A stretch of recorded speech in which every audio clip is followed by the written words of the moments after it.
Hello everyone, welcome to our channel. চলুন দেখে নেই জন্ম নিবন্ধন বা বার্থ সার্টিফিকেট দিয়ে কিভাবে অনলাইনে ট্রেনের টিকিট কাটতে হয়। এনআইডি এবং জন্ম নিবন্ধন দিয়ে টিকিট কাটার প্রসেস সেম, শুধুমাত্র রেজিস্ট্রেশনে কিছুটা ভিন্নতা রয়েছে। পুরো প্রসেস দেখাবো, ততক্ষণ সাথেই থাকবেন। প্রথমেই আপনার মোবাইল বা ল্যাপটপের যে কোনো একটি ব্রাউজার ওপেন করে নেবেন। এরপর ব্রাউজারের সার্চ অপশনসে গিয়ে eticket.railway.gov.bd লিখে সার্চ করে দিবেন, তাহলে রেলওয়ের ওয়েবসাইটে নিয়ে যাবে।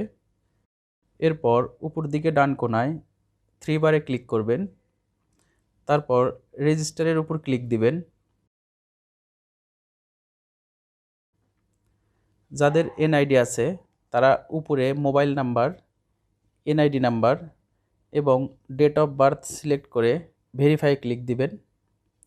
এখন যাদের এনআইডি হয়নি এখনও, তারা জন্ম নিবন্ধন দিয়ে রেজিস্ট্রেশনের জন্য নিচের দিকে সাবমিট ডেটার উপর ক্লিক করবেন। এরপর এরকম একটি পেজ আসবে, এখানে জন্ম নিবন্ধন অনুযায়ী নাম লিখে দিবেন। এর নিচে একটি ইমেল অ্যাড্রেস লিখে দিবেন, তার নিচে সচল একটি মোবাইল নাম্বার লিখে দিবেন। মোবাইল নাম্বারটি আবার লিখে দিবেন। আইডেন্টিফিকেশন টাইপের এখানে ক্লিক করে বার্থ সার্টিফিকেট সিলেক্ট করে দিবেন। তারপর 17 ডিজিটের জন্ম নিবন্ধন নাম্বারটি লিখে দিবেন। এরপর পোস্ট কোডটি লিখে দিবেন। সিলেক্ট ডেট অফ বার্থের এখানে ক্যালেন্ডারে ক্লিক করে জন্ম তারিখ বসিয়ে দিবেন। এর নিচে অ্যাড্রেস লিখে দিবেন। এখন এন্টার নিউ পাসওয়ার্ডের এখানে একটি নতুন পাসওয়ার্ড সেট করে নেবেন, তার নিচে পাসওয়ার্ডটি কনফার্ম করে দিবেন। এরপর চুজ ফাইলের উপর ক্লিক করে জন্ম নিবন্ধনের একটি ছবি আপলোড করে নেবেন। এরপর সাইন আপে ক্লিক করলে আপনার দেওয়া মোবাইলে একটি 6 ডিজিটের কোড পাঠাবে, সঠিক কোডটি এখানে দিয়ে দিবেন। এরপর জন্ম নিবন্ধনের তথ্য যাচাইকরণের জন্য পাঠানো হবে। সব তথ্য সঠিক থাকলে পরবর্তী 72 ঘন্টার মধ্যে ভেরিফিকেশন কমপ্লিট মেসেজ আসবে। জন্ম নিবন্ধন দিয়ে রেজিস্ট্রেশন করতে হলে বয়স অবশ্যই 12 থেকে 18 বছর হতে হবে। নিবন্ধন কমপ্লিট হয়ে গেলে আপনি অনলাইনে টিকিট কাটতে পারবেন। এখন চলুন দেখে নেই কিভাবে অনলাইনে টিকিট কাটতে হয়। রেলওয়ের ওয়েবসাইটে গিয়ে মোবাইল নাম্বার এবং পাসওয়ার্ড দিয়ে লগ ইন করে নেবেন। এরপর এরকম টিকিট কাটার অপশনস পাবেন। ফর্মের এখানে আপনি যেখান থেকে যাবেন সেটা লিখে সিলেক্ট করে দিবেন। এরপর 2 এর এখানে আপনি যেখানে যেতে চাচ্ছেন সেই জায়গার নাম লিখে সিলেক্ট করে নেবেন। তারপর ডেট অফ জার্নির এখানে আপনি যে তারিখে ভ্রমণ করতে চান সেটা সিলেক্ট করে দিবেন। অগ্রিম টিকিটের ক্ষেত্রে সর্বোচ্চ 5 দিন আগের টিকিট কাটতে পারবেন। চুজ ক্লাসের এখানে বিভিন্ন ক্লাসের সিটের অপশনস আসবে, আপনার পছন্দ মতো সিলেক্ট করে দিবেন। সিটের ক্লাস সিলেক্ট করা হলে সার্চ ট্রেনের এখানে ক্লিক করবেন। এরপর রাজশাহী টু ঢাকাগামী সবগুলো ট্রেনের লিস্ট আসবে। ট্রেনগুলোর উপর ক্লিক করলে বিস্তারিত দেখা যাবে।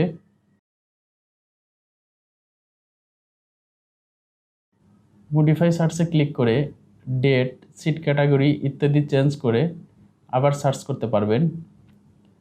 এখন এখান থেকে আপনার মতো করে ট্রেন এবং সময় সিলেক্ট করে নেবেন। কতগুলো সিট ফাঁকা সেটা কিন্তু উল্লেখ করা থাকে। টিকিট কাটার জন্য বুক নাওয়ের উপর ক্লিক করবেন। এরপর ট্রেনের সিট শো করবে। সাদা কালারের সিটগুলো ফাঁকা আর অরেঞ্জ কালারের সিটগুলো অলরেডি বুকড।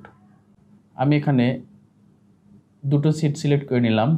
এরপর নিচের দিকে স্ক্রল করলে সিট ডিটেলস দেখা যাবে। তার নিচে বোর্ডিং স্টেশন সিলেক্ট করে দিবেন, অর্থাৎ যে স্টেশন থেকে আপনি উঠবেন সেটা সিলেক্ট করে দিবেন। তারপর কন্টিনিউ পারচেজের উপর ক্লিক করবেন। তারপর এরকম প্যাসেঞ্জার ডিটেলসের এখানে একাধিকজন ভ্রমণ করলে অবশ্যই সবার তথ্য লিখে দিতে হবে। এরপর নিচের দিকে আসলে জার্নি ডিটেলস এবং ভাড়ার পরিমাণ উল্লেখ থাকবে। আর একদম নিচের দিকে পেমেন্টের অপশনস পাবেন। মোবাইল ব্যাংকিং, বিকাশ, নগদ এবং রকেটের মাধ্যমে পেমেন্ট করা যাবে, অথবা ডেবিট বা ক্রেডিট কার্ডের মাধ্যমে পেমেন্ট করা যাবে। আমি বিকাশের মাধ্যমে পেমেন্ট করব, তাই বিকাশ সিলেক্ট করে নিলাম। এরপর প্রসিড টু পেমেন্টের এখানে ক্লিক করতে হবে। এরপর এখানে বিকাশ নাম্বারটি দিয়ে দিতে হবে। এরপর কনফার্মে ক্লিক করতে হবে। বিকাশ থেকে ভেরিফিকেশন কোড পাঠাবে, কোডটি এখানে দিয়ে কনফার্মে ক্লিক করতে হবে। এরপর এখানে বিকাশ পিন দিয়ে দিতে হবে। তারপর কনফার্মে ক্লিক করলে ট্রেনের টিকিট কাটা সাকসেসফুলি হয়ে যাবে। তারপর এখান থেকে ট্রেনের টিকিটটি প্রিন্ট বা সেভ করে নিতে পারবেন। নতুন নিয়ম অনুযায়ী ট্রেন ভ্রমণের সময় টিকিটের পাশাপাশি এনআইডি কার্ড বা জন্ম নিবন্ধনের মূল কপি অথবা ফটোকপি অবশ্যই সাথে রাখতে হবে। একদিনে 4টা করে সর্বোচ্চ 8টি টিকিট কাটা যায়। টিকিট কাটার সময় সকাল 8টা থেকে রাত 11টা 45 মিনিট পর্যন্ত। টেকনোলজি বিষয়ে এরকম ছোট ছোট দরকারি টিপস পেতে আমাদের চ্যানেলটি সাবস্ক্রাইব করুন। Thanks for watching.